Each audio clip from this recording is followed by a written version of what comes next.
Al término de la audiencia, el Papa recibió a su beatitud Teoctis de Rumanía, que en 1999 fue el primer patriarca ortodoxo que invitó al Santo Padre a visitar su país.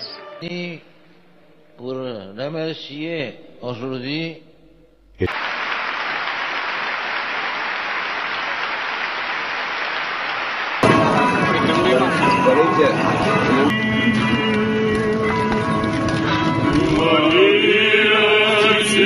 prin pogorârea Sfântului Tău Duh, care sfințește toate și însuți iubitorule de oameni, Împărate, vino și acum și să nu merească pe jos. Acolo,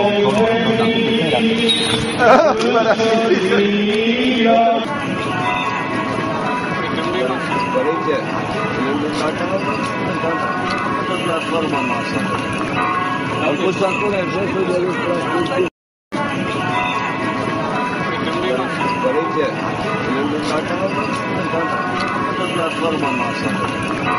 Au pus acolo gestul de lucru.